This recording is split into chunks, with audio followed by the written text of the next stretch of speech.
জীবনের 5টি সত্য। নাম্বার 1, মায়ের থেকে বেশি ভালো কেউ বাসে না। নাম্বার 2, গরিবের কোনো বন্ধু হয় না। নাম্বার 3, সম্মান তারাই পায় যাদের টাকা আছে। নাম্বার 4, এখন মানুষ মন দেখে নয়, সুন্দর রূপ দেখে ভালোবাসে। নাম্বার 5, যে মানুষটিকে নিজের ভাবা হয় সেই মানুষটি সবচেয়ে বেশি কষ্ট দেয়। রাগের সময় একটু ভেবে কথা বলা উচিত। রাগ শেষে হয়তো তুমি ক্ষমা চেয়ে নেবে, কিন্তু যাকে বলবে তার মনে হয়তো সব গেঁথে যাবে। পুরো পৃথিবীকে আলোকিত করার জন্য যেমন একটা সূর্য যথেষ্ট, ঠিক তেমনি পুরো জীবনকে সাজাতে একজন মনের মতো মানুষই যথেষ্ট। অতিরিক্ত টাকা পয়সা ধন সম্পদওয়ালা মানুষের চেয়ে একজন সৎ চরিত্রবান ইমানদার সুন্দর মনের জীবনসঙ্গী পাওয়া অনেক ভাগ্যের ব্যাপার।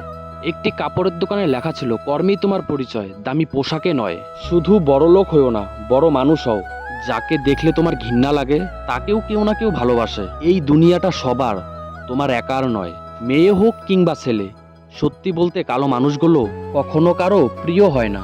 বাবা মা দুটো সময় কাঁদে, বিয়ের পর মেয়ে যখন অন্যের ঘরে যায়, আর ছেলে যখন তাদের থেকে মুখ ফিরিয়ে নেয়। টাকা এবং ভালোবাসা দুইটাই খুব দামি জিনিস, কিন্তু এর মধ্যে বিশাল এক তফাৎ রয়েছে।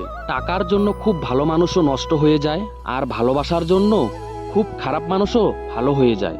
পৃথিবীর সবচেয়ে বড় মনোবিজ্ঞানী হলেন মা, যিনি মুখে বলার আগেই সব মনের কথা বুঝে ফেলেন। ফর্সা মানে যদি সুন্দর হতো তাহলে আপেলের থেকে মূলোর দাম বেশি হতো। কালো মানেই যদি ভালো হতো তাহলে আলোর থেকে অন্ধকারের দাম বেশি হতো। কে কালো কে সাদা ইজ নট এ ম্যাটার, মানসিকতাটা ইম্পর্টেন্ট। বেশি কথায় সম্মান নষ্ট, বেশি আদরে সন্তান নষ্ট, বেশি লবণে তরকারি নষ্ট, বেশি ভালোবাসায় জীবন নষ্ট। ভালোবাসা হলো এমন একটি মায়া, তুমি যতই দূরে যাবে ততই কাছে টানবে, যত ভুলে যাবে ততই মনে পড়বে, আর যতটুকু হাসবে তার থেকে অনেক বেশি কাঁদবে। হঠাৎই একদিন সবকিছুর অজান্তে যোগাযোগ বিচ্ছিন্ন করে দাও, ফিরে এসে জীবনের অনেক উত্তর পেয়ে যাবে। একটা মানুষ জীবনে কখনো পুরোপুরি সুখী হতে পারে না, কোনো না কোনো দিক থেকে অপূর্ণতা থেকেই যায়। মায়ের কোলে যে পৃথিবীটা দেখেছিলাম সেটি ছিল ভালোবাসার, আজ নিজের পায়ে যা দেখেছি সেটিই বাস্তবতা। দুষ্টু লোকের ব্রেন আর সিটি কর্পোরেশনের ড্রেন, এই দুইটা কখনো পুরোপুরি পরিষ্কার হয় না, ভিতরে ময়লা থেকেই যায়। এক শিক্ষক এক ছাত্রকে বলল, রাখাল বালকের বাঘের গল্পটা পড়েছো? হ্যাঁ স্যার, পড়েছি। স্যার বলল, কি শিক্ষা নিতে পারি আমরা এই গল্প থেকে?